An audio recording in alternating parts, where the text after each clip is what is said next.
जय श्री राधा कृष्ण। अभी तक हमने हरि वल्लभ भक्तों में विभीषण जी तक देखे। आज आती है भक्तिमती शबरी। शबरी जो है वो भगवत भक्ति की साक्षात प्रतिमा थी। उनका जन्म जो है भील कुल में हुआ था और वो भील राज की एकमात्र कन्या थी। उनका विवाह पशु स्वभाव के एक क्रूर व्यक्ति से होना निश्चित हुआ था।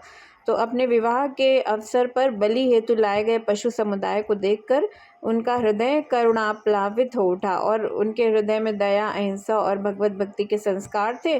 तो उन्होंने अपने पिता के अपयश की परवाह किए बिना चुपचाप जंगल की राह ले ली। भक्तमाल के टीकाकार श्री प्रियादास जी महाराज शबरी जी के भक्तिमय दिव्य चरित्र को रूपायित करते हुए कवित्त में भी उन्होंने लिखा है। तो कवित्त बहुत बड़ा है, इसका सारांश ही पढ़ते हैं। शबरी जो है वो वन में निवास करने लगी, मतलब वो जंगल की राह पकड़ ली उन्होंने। वो वन में भी निवास करने लगी और इनके मन में साधु संतों की टहल करने की बड़ी इच्छा थी, पर शरीर नीच जाति का है, साधु संत सेवा स्वीकार नहीं करेंगे, इसलिए थोड़ी रात रहने पर ही वे ऋषियों के आश्रम में छिप कर जाती और लकड़ियों के बोझ रखाती। प्रातःकाल शीघ्र ही उठकर सरोवर पर जाने आने के मार्ग को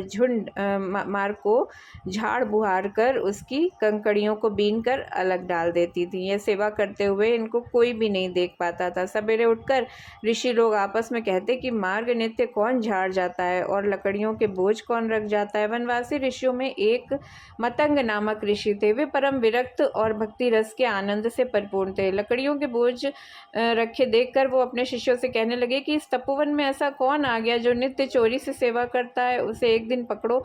उस संत सेवा प्रेमी भक्त के प्रत्यक्ष दर्शन करने चाहिए। आज्ञा पाकर मतंग जी के शिष्य सावधानी से पहरा देने लगे। जैसे ही शबरी जी ने लकड़ियों का बोझ रखा वैसे ही शिष्यों ने उन्हें पकड़ लिया।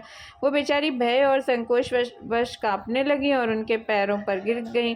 उस भक्तिमयी भीलनी को देखते ही मतंग जी की आंखों से आंसुओं की धारा बहने लगी। मतंग जी भगवत भक्ति के प्रभाव को बहुत अच्छी तरह जानते थे। वे सोच विचार कर शिष्यों से बोले कि भक्ति के प्रताप से ये इतनी पवित्र है कि इनके ऊपर कई कोटि ब्राह्मणता न्यौछावर कर देनी चाहिए। मतंग जी ने शबरी को आश्रम की एक पर्ण कुटी में रहने का स्थान दिया और उनके कान में श्री सीताराम मंत्र दिया और कहा, मैं प्रभु की आज्ञा से उनके धाम को जा रहा हूँ, तुम इसी आश्रम में रहकर भजन करो, यही श्री राम जी का दर्शन प्राप्त करोगी।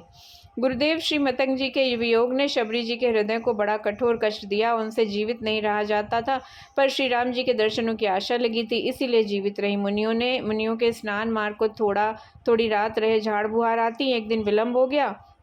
स्नान के लिए ऋषि आने जाने लगे। मार्ग सकरा था तो कोई ऋषि शबरी जी से किंचित छू गए। तब वो अनेक प्रकार से शबरी जी को डांटने फटकारने लगे। शबरी जी भागकर अपनी कुटी में चली आई। वो ऋषि सोच विचार करके पुनः स्नान करने के लिए गए। सरोवर में प्रवेश करते ही उनका जल अनेक कीड़ों से भरे हुए रुधिर के समान हो गया। इससे ऋषि को एक नया दुख उत्पन्न हो गया। भक्त स्पर्श से अपने को अपवित्र समझने वाले मुनि के अपराध से ही सरोवर का जल अपवित्र हुआ था, पर उस अभागे ने यह रहस्य नहीं जाना। उल्टे ऐसा समझा कि शबरी के स्पर्शजन्य दोष से ही जल दूषित हो गया। शबरी जी को श्री राम जी की बड़ी भारी चिंता रहती। वे आगमन की प्रतीक्षा में अति व्याकुल रहती। वन से बेर बीन कर लाती, चख कर देखती। जिस वृक्ष के जो फल मीठे होते उन्हें श्री राम के योग्य समझकर उनके लिए रखती।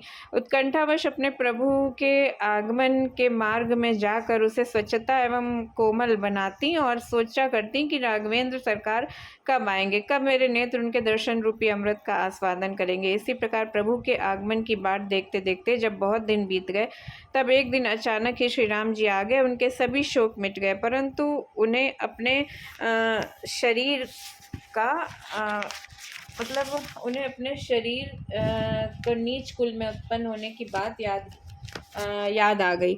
इसलिए वो संकोचवश भागकर कहीं छिप गए। भगवान श्री राम वनवासी लोगों से ऋषियों से पूछते पूछते वहां आए जहां शबरी जी का स्थान था। वहां शबरी को ना देखकर भगवान कहने लगे कि भाग्यशालिनी हरि भक्त कहाँ है।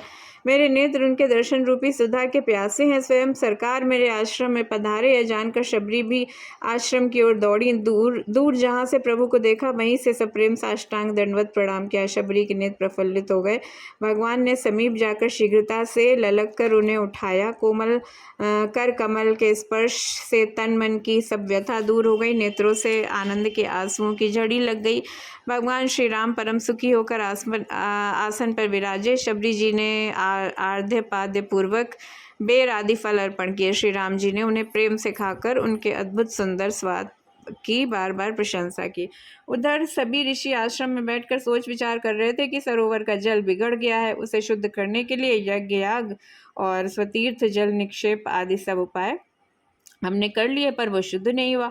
अब बताओ वो कैसे सुधरे। सबों ने परस्पर विचार कर निश्चय किया कि वन के मार्ग से श्री रघुनाथ जी आ रहे हैं। यह सुना है, जब वे आए तब हम लोग उनसे कहें कि आप इसका भेद बताइए। इतने में ही उन ऋषियों ने सुना कि श्री राम तो शबरी के आश्रम में आकर विराजे हैं। तब सबका ब्राह्मणत्व अहंकार दूर हो गया और वे कहने लगे कि चलो वही चलकर उनके चरणों में प्रणाम करें। वे ऋषिगण शबरी के आश्रम में आकर बोले, प्रभु श्री राम, आप सरोवर के जल को शुद्ध करने का उपाय बताइए। भगवान ने उत्तर दिया कि शबरी के चरणों का स्पर्श करो, उसके बाद सरोवर के जल से इसके चरण स्पर्श कराओ, जल तुरंत पवित्र हो जाएगा। भगवान की आज्ञा से ऋषियों ने ऐसा ही किया। सरोवर का जल अति निर्मल हो गया।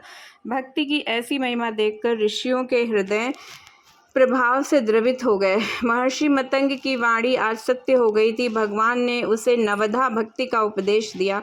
शबरी ने सीता जी के खोज के लिए प्रभु को सुग्रीव से मित्रता करने की सलाह दी और स्वयं को योगाग्नि में भस्म कर सदा के लिए श्री राम के पद पाद्यों में लीन हो गई।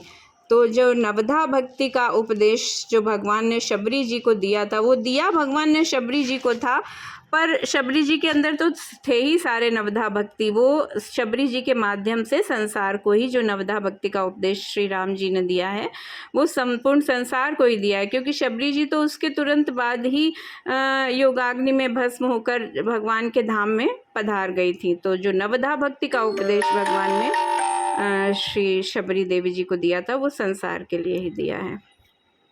जय श्री राधा कृष्ण।